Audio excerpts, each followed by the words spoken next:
Out here on the farm, I have the more rare opportunities to speak to kids, and I've noticed that I see the most kids on days when the schools are closed. Of course. So this past Monday was President's holiday. I gotta do something with these kids. Right. So a wise mom brings them out to a farm where they dig in the dirt and they feed the chickens and they see gardens. And so... See the new rabbits? Yeah. The sheep will put a show on for you. Totally. But I got into a conversation with this one young man, and he was, I think, second grade. Okay. And he was attentive, intelligent, interested, kind of quiet at first, although once he got really warmed up, when we started digging in the potato patch, getting into, he loved the little roly-poly bugs. Yeah. He would catch those, and I would say, oh my gosh, you got a roly-poly there? And he goes, well, actually, I can't remember what it's called, but it's different than a roly-poly. It's a different kind of roly-poly. I was like, oh, that's probably like whenever I pointed at the you pointed at the yellow jacket, which I told you, oh, I don't think that's a yellow jacket. I think it's a paper wasp, but it looks very similar. And he was like, oh, yeah. Then we're digging up the grubs, and he loved getting the grubs. And even more than that, we're treasure hunting, and I'm teaching him, okay, you got to be really gentle when you knock the dirt away to make sure that you don't break the sweet potatoes. This is the same mound where the snake issue came from last week, right? I talked about the snake that scared me. So he was like real excited to find a snake, because we did find the hole where the snake must have been living, like a really nice big hole in there. A den. Yeah, a den, exactly. So we're out there, we're walking along, and I'm explaining to him about the mulch, and all of a sudden I go, hey, have you heard that trees talk to each other? No. And I was like, they haven't told you that at school yet? No. Well, they do. I said, in fact, they have like an internet. You see this stuff down here on the ground, this wooden chunks of stuff? Well, imagine if you were in a forest and all of the leaves and any broken down trees or anything like that fell down on the ground. And then down underneath the ground, you'd start to see like mushrooms. And then if you pull back the leaves and all the stuff, you'd start to see these little white hairs that are growing in the soil. Well, that's the internet. And that's how the trees speak to one another. It's like the World Wide Web underneath. It's a web network underneath the soil. So I kind of pulled my stuff back and I kind of dug it up and I showed him like how this stuff all grows and how it's alive. And I said, you know how sometimes there's a forest fire? Yeah, and I said, well, I don't know if you know this, but one tree can tell another tree there's a fire coming. And you need to protect yourself by making lots of seeds so that you can make babies. Because if you burn down the seeds that land in the soil, there might make another tree behind you. So that's kind of how trees act when they speak to one another. I said, do you know how if you over at your farm have a lot of eggs and over at my farm, I have a lot of butter, but you need to call me on the phone or even send me a text and you say, hey, I've got a lot of eggs, but I need some butter. If I bring you some eggs, will you give me some butter? I was like, that's how we talk, right? And he was like, yeah, that's exactly how the plants talk. And they use the World Wide Web, the mushrooms, the mycelium, to talk. But instead of sharing butter and eggs, they're sharing calcium and nitrogen, and they're sharing it underneath the soil. And his mom looked at me and she was like, oh my God, you're a genius. Just like was so impressed with the way, that I could tell this story. And I said to him, you know what? Here's the deal. They're going to teach you that at school. Someday they're going to tell you, did you know that trees can talk? And when they tell you that story, you raise your hand and you say, I've heard this story before, and you tell them about the butter and the eggs. And you see if you can help the teacher tell the story about how trees talk. And it reminded me of you talking about the Come On, Come On movie where the little boy tells about how the trees talk to each other. Living where we do, and the access we have to nature in a way that we did not have, although we did try to recreate a portion of that in our backyard. Oh, yeah. Back in the city. Yeah. I do learn something every time I'm in it. Yeah. The rabbits, I'm learning so much. I think we have so much to learn With about the those chickens, rabbits. yeah, that's true. With the chickens, I continue to learn so much. Yep. You creating an indoor grow area with the grow lights for the little baby seeds that you grow. I have so much to learn. I learned so much. Well, I learned so much from what you're up to out here. So are you saying I teach you things? You teach me things. Do I teach you things? Yeah, no, absolutely. You Okay. definitely teach me. No, you definitely teach me things. And it's because the gardening is yours. I help. You point and tell me to do more than the tasks. gardening. I think it's the regeneration. It's the land management. It's the science of plants. It's the horticulture. It's that side of things. Like, I get excited about the animals, but what I get excited about related to the animals is the land. Does that make sense? It does to me. And I think you do get more excited about the animals. You know, you get excited about caring for the animals, understanding what makes them tick, the interesting sex things that occur with them. Like, you're very intrigued Okay. I've got my hands in the dirt with the animals maybe more than you do, and you've got your hands in the dirt of the land maybe more than I do. Yeah. Well, I like to teach, I can tell you that. And these Mondays have been really great. But they're really about garden healing, and they're really about me calling out to people and saying, you know, hey, this is a thing that's going on with me. This is what I'm learning. These are things we're talking about on the podcast. And earlier in the day, a mom who homeschools her kiddos, she came out and said, just like as soon as she got out of the car, she was like, hey, Aislynn. And she said her name, and she said, do you remember me? We met, you know, it's probably been 12 years ago or something like that. And oh my gosh, your email. We sent out a couple of emails where I had gotten really personal with what's been going on with me and why I heal in the garden and why I'm committed to this day of opening up the farm. What is this about? Well, you also mentioned, and this spoke to me, there is a feeling out there. Yeah. A feeling of unease, a feeling of mental unrest, a feeling of physical sickness. Physical sickness. Everything we've been talking about over the last several weeks about your autoimmune protocol and how many people are contacting you to say, it has not been spoken to me like that before, but that is exactly what I'm going through. All I'm saying is this is what I'm dealing with, and these are the things that are making me feel better. You want to come give it a try? Yeah, garden healing has been a thing. When I did my TEDx talk in 2020, it was my garden is a sanctuary. That was just the beginning of me saying, hey man, this pandemic thing has led me to understand that we all need a sanctuary for healing, mind, body, spirit. And the garden has been that place for me. The farm has been that place for me. And I have made this commitment with God that I'm going to be here. And if you want to be here and you find anything that I am saying helpful, comparable to what you're going through, please come and join me. And people are coming out. They are reaching out to me. And this woman showed up and she basically said, like, I'm practically in tears here because your story spoke to me, and I have had to quit my job because my health has been so poor and I just can't seem to keep up. And the stress levels, and that's a big deal with the autoimmune stuff.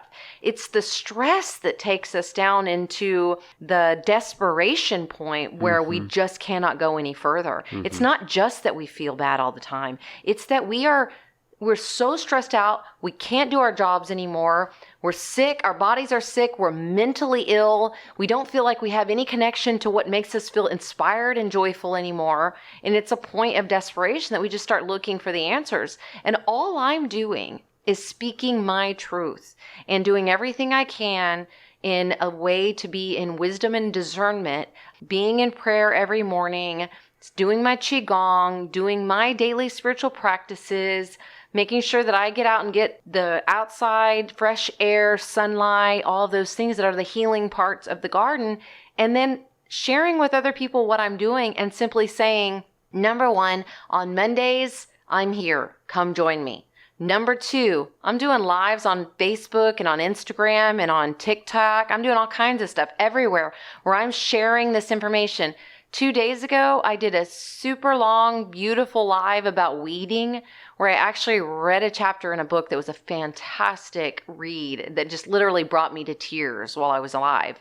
These little pieces of information that are my efforts of teaching what I'm feeling, what I'm learning, what I'm seeing as my truth, what I'm aligning with as I get into these moments of prayer and what I'm being told and called to lead, right? And so these Mondays have been really good for me, and it's been nice to be able to get the feedback on the lives, the feedback where there I am in the grocery store doing a live where I'm actually talking, and then people show up to the grocery store to actually meet me there in person so that they can actually see what's in my shopping cart and be there face to face with me. And so these are many opportunities where, listening to the podcast where you can just get some of this stuff from us. But also know that I do have a coaching and consulting business, and I would be happy to work private with you as well and specifically speak to the things that are specifically challenging you. And I totally want to share what we have going on out here with your children, because the only way for them to have a real understanding of the value of the sweet potato French fries that she made for dinner that night was for him to be out here digging with me in the soil, picking the bugs, and then treasure hunting for sweet potatoes, and then taking sweet potatoes home. And so I'm grateful to have these opportunities to teach and to share what I have, the gifts that God has given me, but also to see moms really listening and really trying and really connecting with opportunities for healing for themselves and for their children as well. And dads too. It's not just moms. It just happened to be that day it was moms. You mentioned that movie, Come On, Come On, which I said 2 years ago was my favorite movie of the year. That's right. And we do that every year on another podcast that I do with a couple of buddies called Beer and a Movie. You can guess what it's about. But this time of year, we do our Bammies episode, Beer and a Movie, Bammies. Bammies. Our top movies, our top performances, the worst movie of the year, favorite beers that we had throughout the year. So I'd like to share, like I do every year, here before the Oscars, my top 5 movies of the year. I'm excited. Let's go. You've seen 3 of them. Share them with me. Number 5, a horror movie every year. Number 5, Barbarian. This one you did not see. No. This one I doubt you ever will. That's not very healing for me. Oh, yes. This is a ongoing conversation here on the podcast. The Last of Us. That one. Oh, that's so good. It's gotten so good, you guys. You got to watch it if you're not watching it yet. I'm ready for those mushroom people to come back, though. Yeah, I'm okay if it's just a good story. Really good. Number 4. Now, this is a movie that I'm going to watch with you when it comes out on streaming. It's called Triangle of Sadness. It is nominated for Best Picture. Okay. Isn't that one already out? No? I don't think it is on streaming, but if it is, we should watch it as soon as we can. This is a movie about the ultra wealthy on a yacht. Oh, yeah. Yeah. But then the yacht, something happens, and a few of them get stranded on a deserted island. Yeah. And all of a sudden, all of their wealth means nothing. Right. It becomes about who's got skills to keep us alive. Oh, yeah. And there's a flip. This sounds exactly like my kind of movie. Now, in the midst of it is a lot of humor. There's a vomit scene that Woody is just... Harrelson's in this movie? He's the captain of the boat. Triangle of Sadness. We'll watch that one soon. But you've seen the next 3. Number 3, The Banshees of Inisherin. Great. Loved it. I also said on that Bammies episode that Colin Farrell was my performance of the year of all of the movie performances. That's how we do it. Colin Farrell had a great year, and I like him a lot. His eyebrows alone deserved the Bammy in that movie. Hilarious. But that's the one where he's very handsome. I think we talked about it here. That's the one where they're on an island off the coast of Ireland during a civil war in like the 1920s. And his best friend that they go drinking at the pub every night, there's nothing to do on this island. The pub is it. There is no internet. There is no telephone. There is no TV. Says to him, I don't want to be friends with you anymore. And you need to leave me alone. And he has to then process, well, why? What did I do? And then it gets really odd and strange. And I learned when I watched it with you the second time that all of this is taking place on an island near a real civil war is really, really important. The things that we fight about. Right. And here on this island where there is no need for this fight at all, the things that we fight about. And the movie's just gorgeous. Yeah. Agreed. Number 2, Tar. Yeah, I really liked that one a lot too. This is the movie that if you're judging all movies in 2022 based on the filmmaking technique and prowess and cinema, this wins for me. It is such a compelling, layered, deep story that asks so many questions but gives you absolutely no answers. And it required 2 viewings for me to really understand exactly how amazing it was. Tar. It's about cancel culture, but like even more than about cancel culture. It's about kind of like when we talked about Elvis, about how we lift these people up and we just make them these like idols and then we rip them down. And it doesn't necessarily mean the things that they do aren't appropriate. Like, yeah, things happen. We do stupid ass things. But at the same time, it's like we're so ready for them to fail and for us to just rip them apart that one failure is like a total like... Well, see, I took it a little differently, spoilers, that she had been elevated to such a position where she got lost in her own like bullshit of her head. Well, yeah, I'm sure that there's and acted a part inappropriately. Of that. Well, yeah. But it's these definitely conversations that make the movie so good. Yeah. And then the number one movie of the year, go ahead. Everything Everywhere All at Once. Indeed, it was. And we said we were going to watch it again, and I would like to. Okay. Before the Academy Awards, which I will be watching. But, I mean, we've talked about this movie a lot on the podcast. It is just... I hope it takes everything at the Oscars, and I definitely hope Michelle Yeoh wins. Yeah, it's going to be between her and Cate Blanchett for Tar. No. Michelle Yeoh. She's fantastic. That movie is fantastic. I hope it sweeps everything.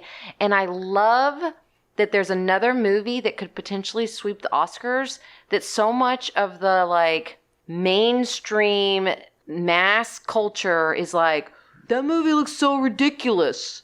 That just looks so ridiculous. Yeah. We live in a ridiculous world. Go see Everything Everywhere All at Once if you haven't. If you've heard somebody say that, trust me, not them. I'm right, not them. And it's still right now the odds-on Oscar favorite to win. Another movie we watched recently on the show but did not make my top 5 was All Quiet on the Western Front, which is a German film, a retelling of that famous novel. It just won all of the BAFTAs, which are the British Oscars. Mm-hmm. It swept it. And while I think it's awesome, it's a great movie, it's a beautiful movie, it's a very bleak movie about war and the ignorance and futility of it. That being the case, it packs a big punch. But I just loved the gleeful nonsense of Everything Everywhere All at Once so much. If we're just generally talking about awesome movies. Yeah. We watched Empire of Light. Empire of Light. I really liked that movie. Yeah. I liked it so much that I have been telling people about it. Right. It's Sam Mendes, the director who did American Beauty and a lot of other great movies. Uh-huh. I don't think I reacted to it quite as strongly as you did. I saw a very flawed film, especially as it kept going.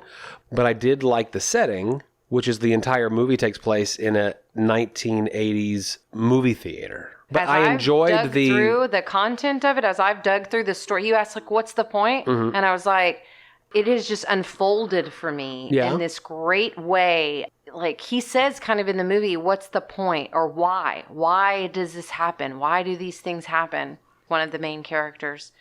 It's a journey through us kind of looking at, even through the theater and through visual and through the screen, of what has occurred historically in this like Me Too movement kind of concept, and like the relationships of women and sexuality and the oppressiveness of women and sexuality. And then on the other hand, racism.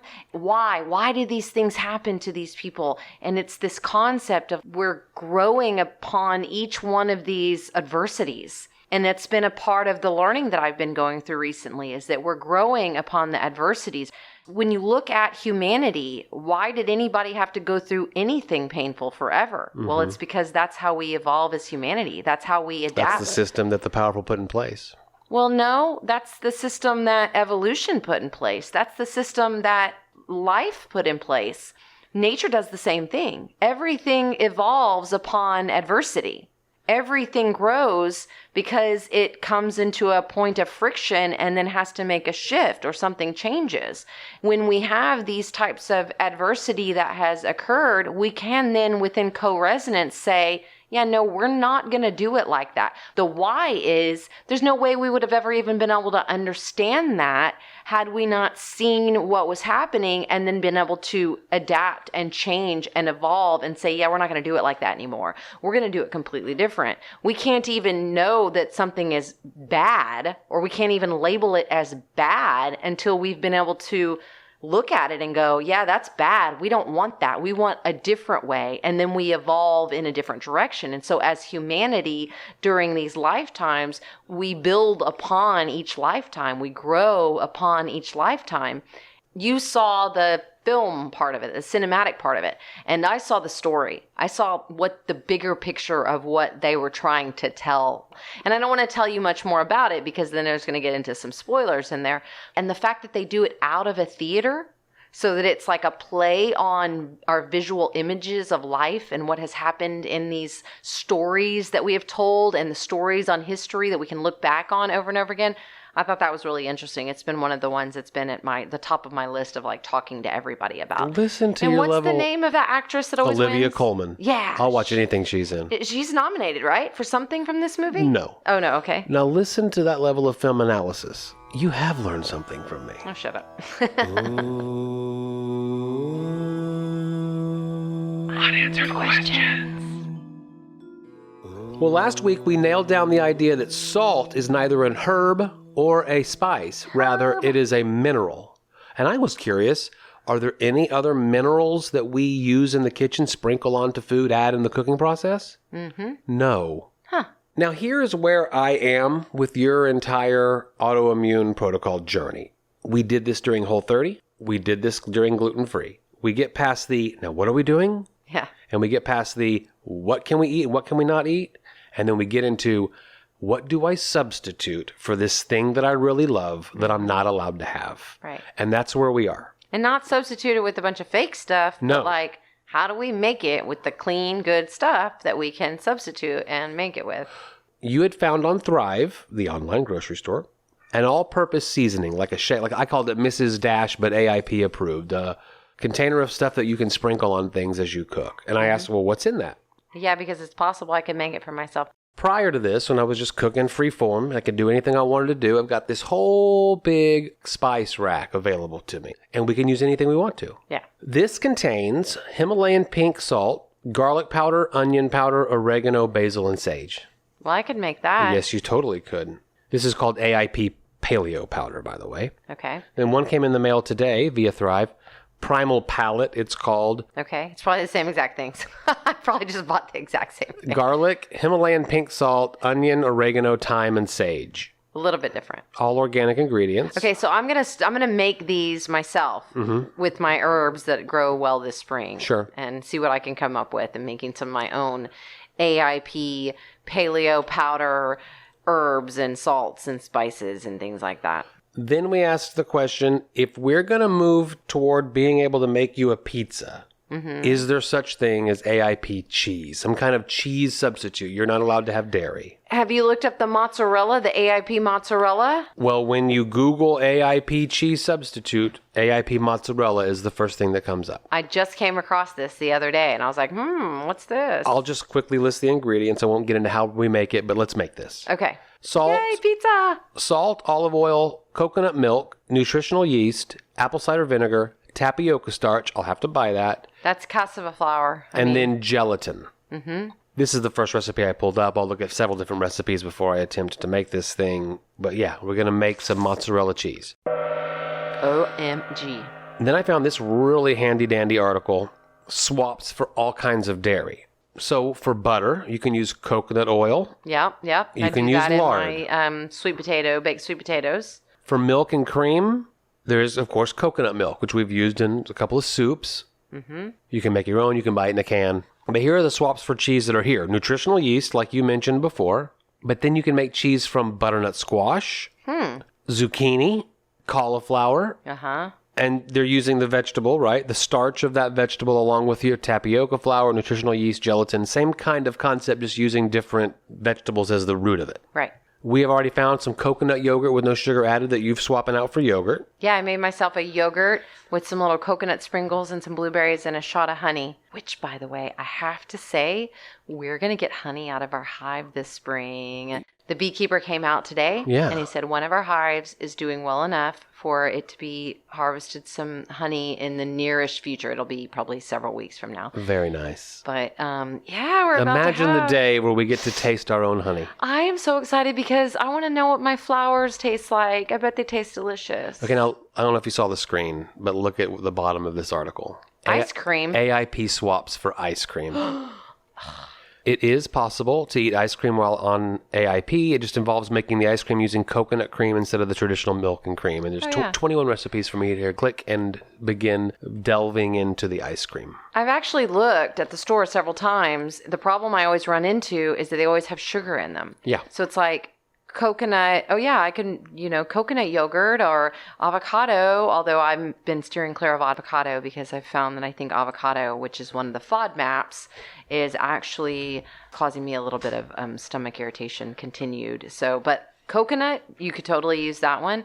Give it a try. That'd be fun. My mom has an ice cream making machine, so let's do it. I mean, I want to dive right into the plantain stuff that we did this week. Mm-hmm.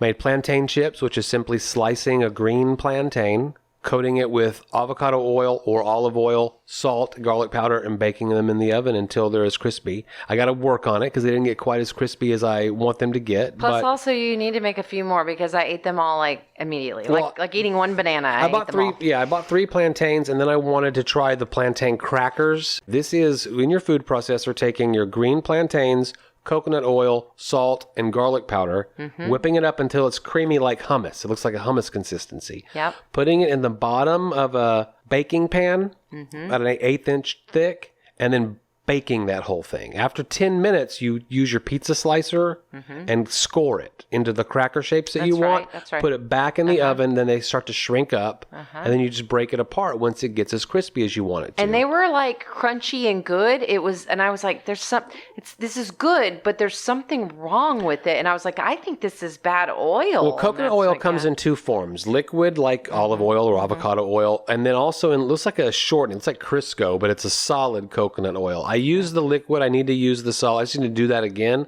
But you like crackers, you want to dip them in different things. We can do that. A little extra effort, but you know that every ingredient going into your body is natural. Well, and I'm getting a little bit braver in doing things in the kitchen. So like today, I made tiger nut butter. And I had said on my live that it was like over $10. You told me it was $24 for 8 ounces of tiger nut butter. Oh, yeah. Ordered on Amazon in a single package, 8 ounces of this tiger nut butter, an expensive, super sweet treat.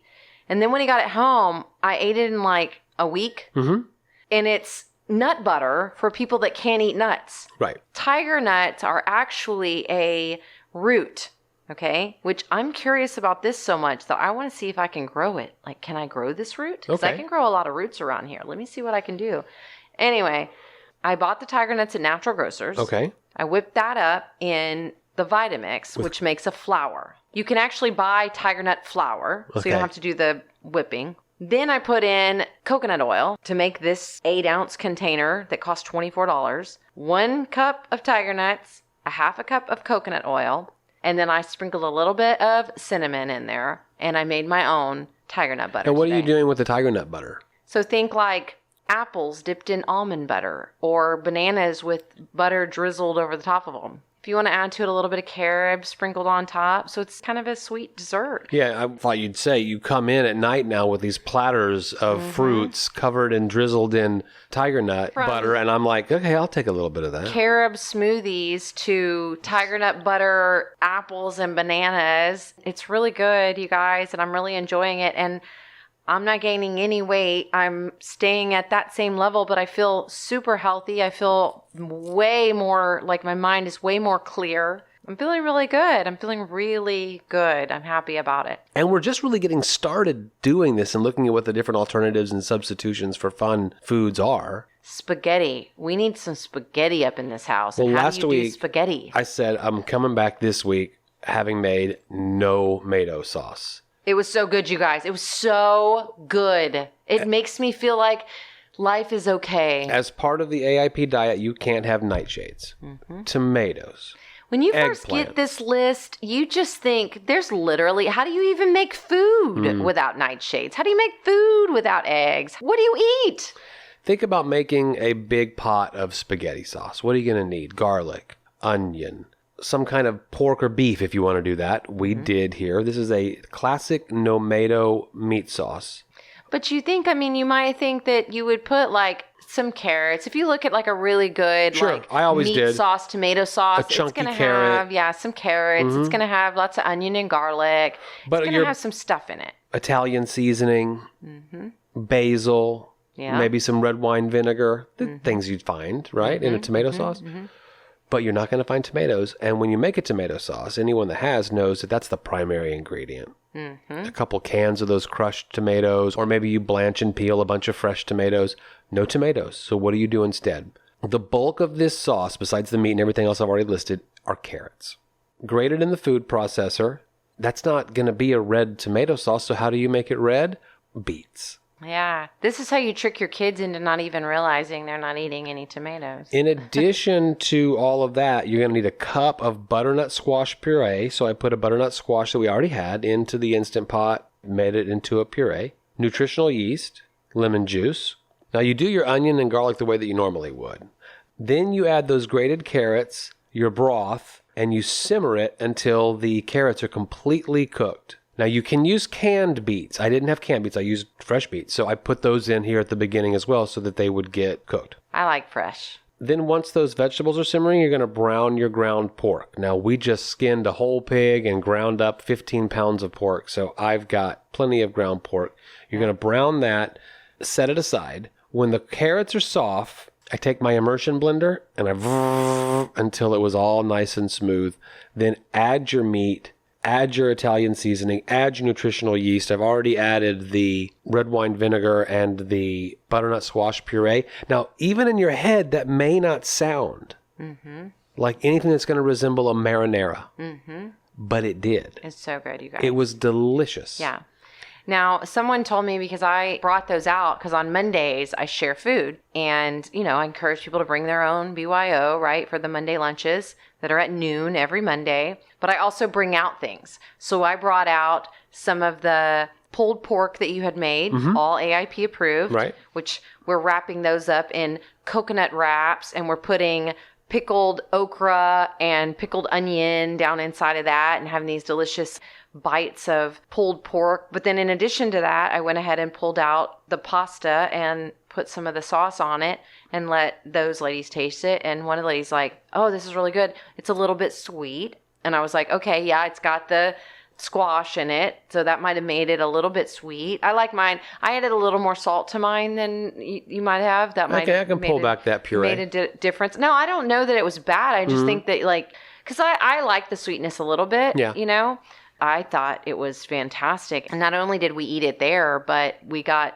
one of those things that I've been spending a lot of time talking about with this AIP thing, as we talked about it last week, is being, left out or not getting to go and participate in things where food is kind of the center of attention. And your best friend was celebrating his birthday, and so they invited us out to their place in Port Aransas. I texted him. I was like, okay, listen. A point of anxiety in your invitation, because yes, of course, you're in town from out of town. I want to celebrate your birthday with you, but this is going on in our lives right now. And I just need to say it up top.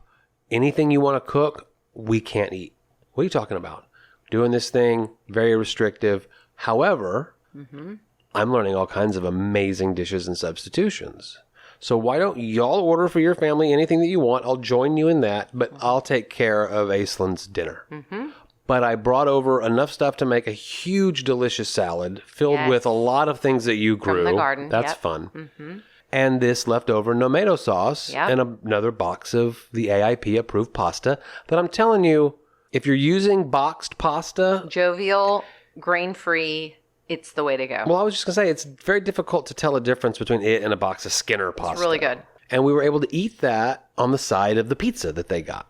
I had enjoyed a nice slice of pizza that night, but on the side and I'm having this spaghetti. Awesome big plate of spaghetti, right? Feeling so satisfied and kind of excited that we're talking about it. Sure. Now, with your best friend, they're going to excuse whatever. But I could see, though, anyone else that wants to get involved in this, or anyone else that believes that they need to get involved in this for their own health and well-being, if they have that feeling.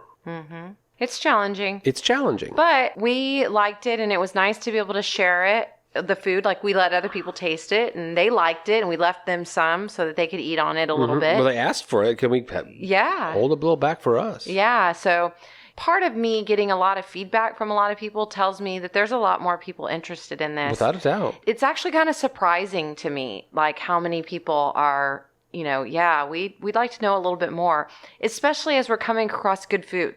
I mean, we're telling you, you don't have to eat cardboard and brown lettuce. There's going to be a little bit of shift in your taste buds and there's going to be a little shift in your cravings when you cut sugar and alcohol and some of the things out of your diet. But take it slow too, you know, like give yourself a chance to get used to how things taste and how things are different. And if you're afraid of a lot of vegetables and a lot of fruits, well, you're going to have if you're afraid of meat, you're going to have a bit of a challenge here and you're going to have to make some decisions. But if you're not really afraid of different kinds of meat, and if you're not really afraid of different kinds of fruits and vegetables, and if you're listening to this podcast, you're probably not afraid of those things, then I promise you, you're going to be able to find some really good stuff. One of the things that has been an interesting conversation in a lot of the conversation groups we've been talking about is the idea that generally speaking, we're nutrient deficient. Part of some of the issues, not just the dysbiosis or the leaky gut setting off autoimmune issues, or that we're having autoimmune issues for whatever reason we're having them. This idea that we're not processing foods correctly, we're not getting the nutrients that we need, we're lacking nutrients, our children are lacking nutrients, and then finding that like even the vegetables we're eating are either high in certain types of poisons and things like that in their makeup, or low in the proteins that they need. The conversation about the chickens and the feed and all of that is really about protein. You know, it's about making sure they have enough protein. And where do chickens get their protein from? If they're only fed from a bag, well, they're getting it out of the plants. And if the plants don't have enough protein, or an occasional grub. Well, yeah, but I mean, in terms of if they're only eating the processed foods, that's the only place they can get their protein from. It's coming from a plant. That's where they're sourcing the protein that then makes them the protein that you can eat them, or you can eat their eggs, and they've got enough protein to make eggs or to give you protein. And so one of the big conversations in this autoimmune has been about nutrient-dense foods. Right. And part of the reason why a lot of people switched, especially folks that were dealing with different kinds of cancer and autoimmune issues and other types of issues, especially with their children, their babies, and wanting to make the, pregnant women, making sure that pregnant women were getting enough nutrients and stuff is part of the reason why the farmer's market became a popular thing. I could see how pregnancy would be the first time that some adult would even think about the nutrition that they're putting in their body, because now they're trying to think about they have two goals now. And there's things that cause lack in nutrients in vegetables, which is, how your vegetables are grown, what type of nutrient-dense soil. Is the soil nutrient-dense? And it does matter. How far have they traveled? How far has it, this is that ongoing conversation of distribution. How far has something traveled to get to you? Right? How processed is it? A carrot straight out of an organic farm right there in your cities, pulls right out of the ground, comes home, you wash it off and you eat it. It's going to have a lot more nutrients than a carrot grown in Guatemala and then stored at the farm for 2 weeks and then shipped for a month and then stored in the back of the grocery store for another month and then stored on the shelf for another week, and then stored in your refrigerator from a week to a month. It decreases in nutrients every single time. So the conversation about nutrient density is essential, because you're going out there eating all this food trying to get nutrients, and you might not even still be getting the nutrients that you're seeking. But I think it's important either way to get a better understanding of what plants, what sources are where you can get some of the nutrients that you might be lacking.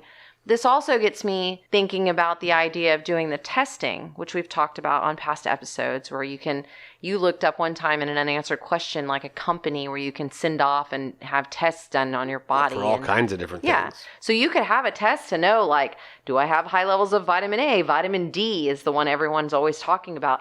Vitamin K, vitamin E, vitamin C, that's the one that makes helps your immune system be stronger. Vitamin B is a really essential one that everyone's talking about these days. And it's B1, B2, B3, all the Bs, B12, whatever. Calcium, of course, copper, iodine, iron, magnesium, manganese, all different kinds of things that you have heard. If you're dealing with different kinds of autoimmune issues, sometimes the lack in some of these things can be some of the reasons why your body's immune system is acting the way it is. Maybe you're feeling really a lot of tension and a lot of stress. That can be because you're low in magnesium. Selenium is definitely one of the ones that you deal with when you're dealing with thyroid issues. potassium, you get cramps in your legs, you get different kinds of... Eat a banana. Yes, Right. exactly. So like selenium was one for me. Selenium is something that I take. You found yourself to be deficient in it and needed a little It's highly likely. supplement. Yeah. Yes, and it's highly likely. Now, there's other things. It could be iodine. There's other things. It could be manganese. There could be, but mine seemed to be selenium. Seemed to be the one that it was the most effective for me. On this list that I have here, it comes in like 3 levels: highest source, good source, fair source. Well, highest source says anchovies. Good source has sardines on it, which, by the way, we haven't tried the sardines that we got. No. Let's My do that intention tonight. was to open a can of sardines that were all wild caught. Get 2 pieces of toasted bread. You wouldn't be able to do that. Yeah. Slap it on there and eat it like a sandwich. Okay, well, can we just eat some and just taste them and like maybe they'll give me some more selenium? How did the sardines taste? But other things that are high sources of selenium are beef kidney, pork kidney, lamb kidney, oysters. I've been eating a lot of oysters lately. Lobster. You should definitely buy me some lobster. Yeah, we should just go get a couple lobsters. Got it? You should, definitely. Tuna. I eat a lot of tuna, and I have cans of tuna in there if I'm ever lacking. I haven't been really lacking much because you've been cooking so much lately. Bass, cod, chicken liver, crab, haddock, mackerel. So lots of things from the sea. Salmon. I eat a lot of salmon. Sardines, like I mentioned. Shrimp, snapper, squid, swordfish, tilapia. Tilapia? What? And then over here on the fair source, a bunch of other like meat type things, lamb, turkey, but it also has on here garlic, which I thought that was interesting. Oh my God, you should be fine then. I eat a lot of garlic. We eat a lot of garlic. I do. Love garlic. It's true. Potassium, of course, banana, like you said. Beet greens, I'm eating those in my smoothies. Dates, I'm eating a lot of those. Hold on, you're eating a lot more beets on this diet because you said that your naturopath said you needed more beets. Specific to me, yes. So that means I'm cutting the greens off, putting them back in the refrigerator, and I think they're finding your way into all your smoothies. Yeah. Yeah, exactly.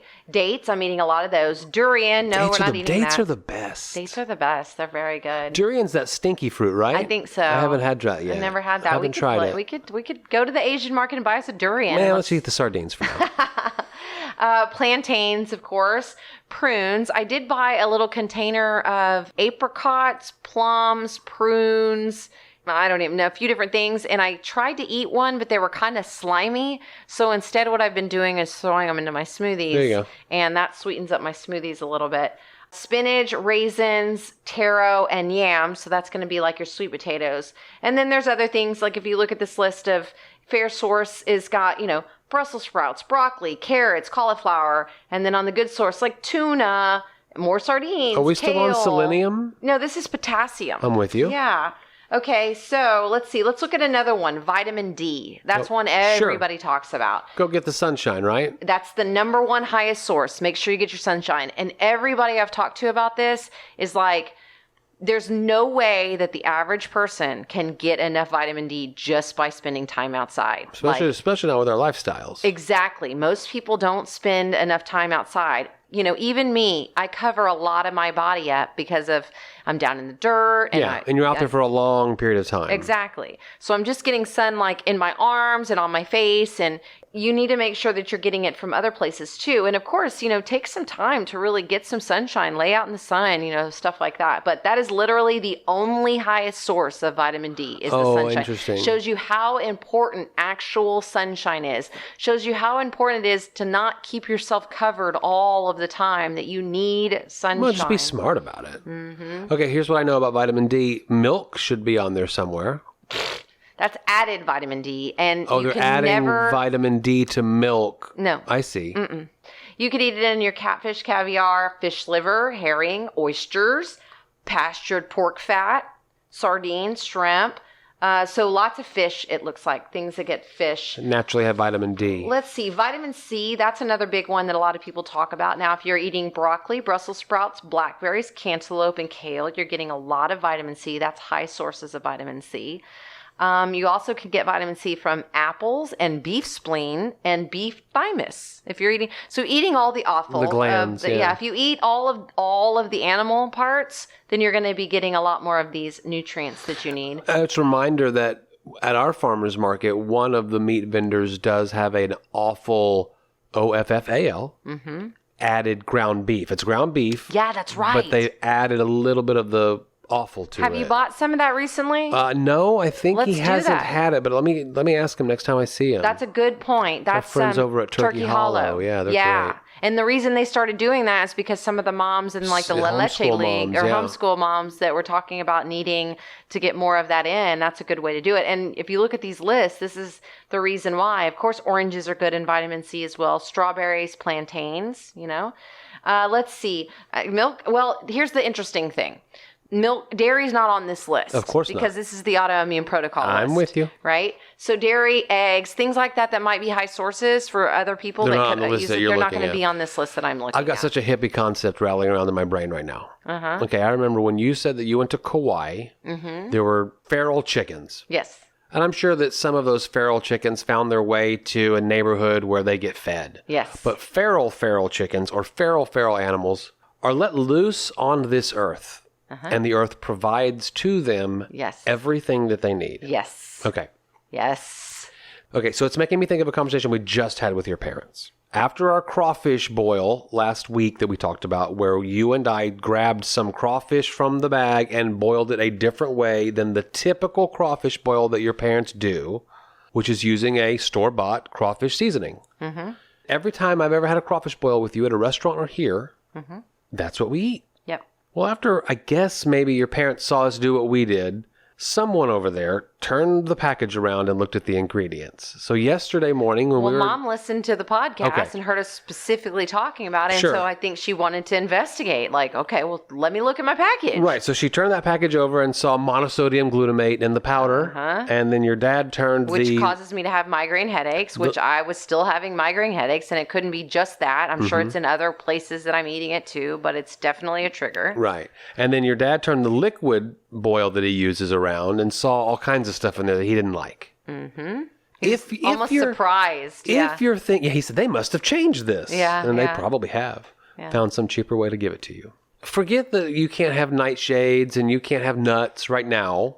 You're going to introduce those things back into your diet after an appropriate amount of time where you've gotten them out and your gut heals itself because these... Well, I'm going to see what's best for my body. So some things will work, some things won't work, some things I'll have to exclude that I never considered excluding. But minimally, what if it's just when I turn the package over and there's all these chemical names like monosodium glutamate, benzoate, blah, blah, blah, these things that we've brought up every once in a while in Unanswered Questions because we come across them when we're looking at an ingredient package and it's always this bullshitty, no real answer as to whether or not that thing is good for you. Because ultimately the FDA has said it's good enough.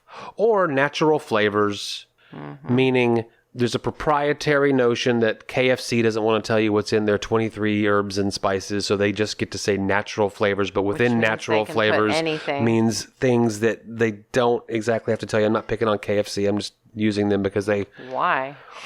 What if for 30 days... If you can't tell me what you've put in your food, then I don't want any Understood. of it. But what if for 30 days you just didn't want to eat that chemical stuff? Just that. Just that. Yeah. That's difficult to argue with.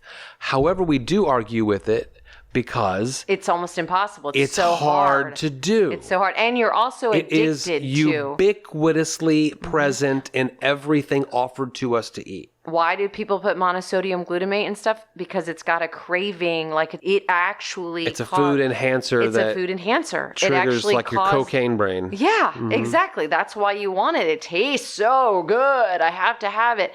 I found out some of my favorite chips that I was eating that were causing me to be really sick back in the day when I first started looking into this stuff had monosodium glutamate on it. I'm like, no wonder they're so good. And no wonder they make me feel so sick. Julio's ones. Yeah, totally, man. So getting back to the hippie crunchy part, everything we need to eat, the earth provides for us. Mm-hmm.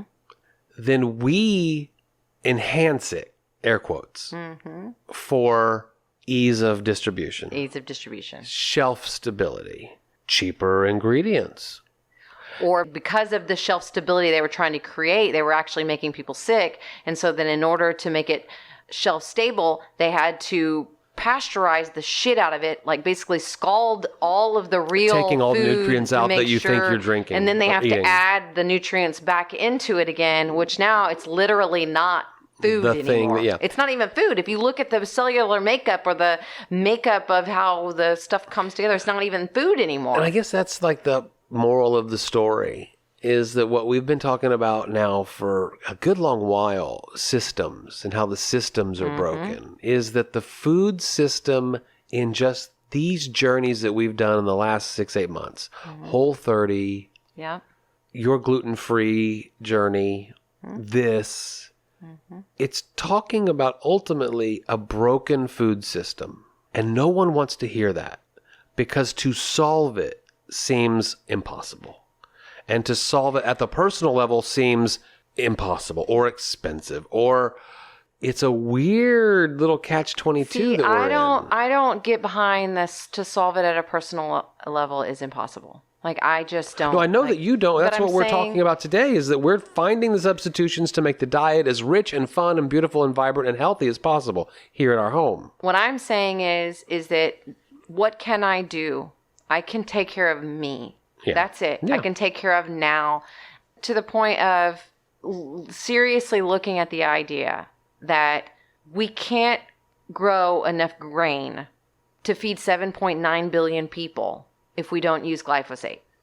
That we can either die fast or we can die slow. So die fast, we starve because the grain's not there. Right. Die slow because we're ingesting glyphosate for so long that that's killing us. Correct. Got you. So what I can do is look at my life and go, what can I do to make today great?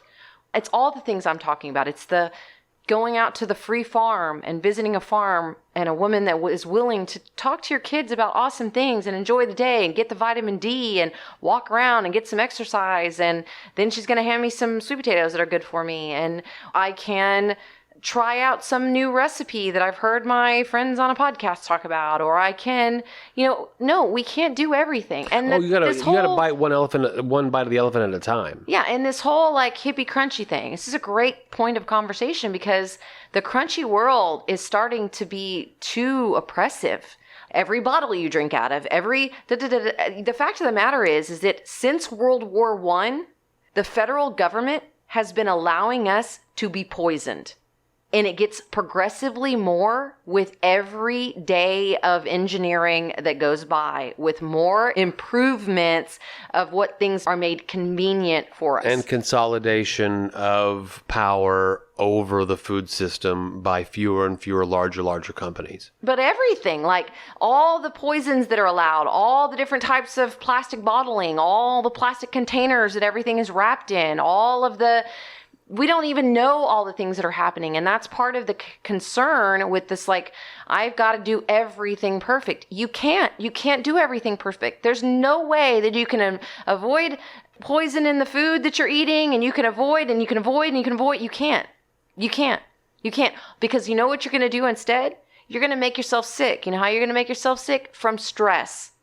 Fear has the ability to either create a sense of, I can boundary myself off and live out a long, miserable quality of life where I don't do anything beautiful and I still have to deal with adversity and pain, because you're not going to stop that from happening. It's going to happen. Or you can do the best that you can today.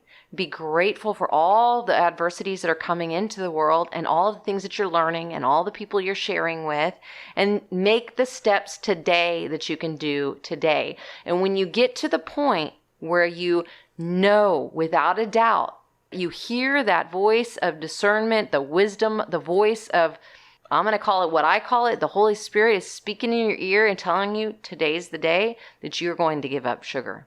Then you're going to give up sugar. Because there's no way, even 3 years ago when this whole thing started for me, would I have ever said that I'd be where I am today, where I'm like, I eat sweet things. I eat fruits. I eat tiger nut butter. Right. I eat sweet things, but I do not consume sugar. I don't drink alcohol. I'm switching off of all different types of other things with this diet. And maybe I'll be able to introduce some of the other things back. But once I made the decision, and once I knew it was time, and once I knew there was no going back for me, I feel like, you guys, I was facing, are you going to live another day like this? And I didn't want to. I didn't want to live another day like that. And so if I have to look at it and go die fast or die slow, I'd rather die fast. That's who I am as a person. And that's what I can talk about and that's what I can share. But I can't live in this crunchy, afraid of everything, like stop doing everything world. I can't. I have to do the best that I can with today and what's available to me today. And what happened with this situation, you would think that maybe that it would make me have, sadness and depression because I'm not getting to eat. Actually, the first night that this really started coming up and we were asked to go to dinner with our friends to Bellino's, and I was like grumpy the whole way there. I was griping, complaining about how bad it was going to have to be to go to a restaurant and what was I even going to eat. And then I was, no. I can stay in that space and feel miserable about this life, or I can go, let me just try this and let me see how it makes me feel. And the fact that I've discovered is it going to make me feel worse than the way I already do? Yeah, I already felt horrible. Mm-hmm. I already felt like I didn't want to live another day. So what I did was look at it in a different way, start gaining the empowerment, which is what works for me. That's a good thing for me. It might be different for everybody else. What can I do to help other people? I think it's so telling that so many people, like I say, are approaching us to say, I get exactly what you're saying. Yeah. But the path to how to do it is so scary. I get it. It's all right. We're going to figure it out together. We're going to figure it out together. I feel like there's a reason that I've dealt with the kind of health crises I've dealt in my life. And I believe that there's a reason we're all dealing with what we're dealing with today. I believe there's a reason the pandemic happened. Mm-hmm. I believe that adversity happens so that we can understand that that is life and we can learn what is it that we're supposed to learn from this. And let's get better. Let's get even greater. Let's get even more aligned with the greatness of all that ever was. Well, hey, while we're in this intellectual vibe, why don't you kick over a question that we can deep dive into? If you had to, would you rather live in a boat, a tree house, an igloo, or a teepee? A boat, a tree house, an igloo, or a teepee. Mm-hmm. Now eliminate them one at a time. Which one would you least want to do? A boat. An igloo for me. I don't want to live in a cold. Yeah. Igloo is number one for me. I forgot about the igloo. Okay, so then see, that's how little I care about the igloo. I do not even want to live in an igloo. Boat, treehouse, teepee. It would be no igloo, no boat, no treehouse, teepee. Because teepee is like to the ground, warm. If it gets really windy, I can take it down and then I can put it back up again. I think teepee's the way to go. Boat for me. Because then you have a boat. Yeah, but... And then you can sail away to somewhere new, and that can be your house for a little while. Well, yeah, but what if the waters are rough and all of that? I'm thinking of my last place on the planet. I have one house to choose. I'm choosing the one that's going to save my life. I didn't expect you to be such a my boat's half full of water kind of person. I'm not. My teepee is warm and awesome. Well, my boat's got air conditioning and heating. I'm going to pick my teepee up. Yeah, there's no electricity or gasoline. Where are you going to go in that boat? I'm going to roll my teepee up, and I'm going to walk, and I'm going to find another forest where I can burn some wood, and I've got... Yeah, I'm using a teepee. I'll let you have your teepee on my boat. Do you think in The Last of Us, if they got on a boat and went out into the ocean, that those there's people out in the ocean somewhere that are fine? No, they'd be fine on a boat with Last of Us. Right. Why haven't they talked about that yet? So why? Yeah, I'm aren't there some people on a boat out there? Yeah, there's some island. That's got to be in season 2. Okay.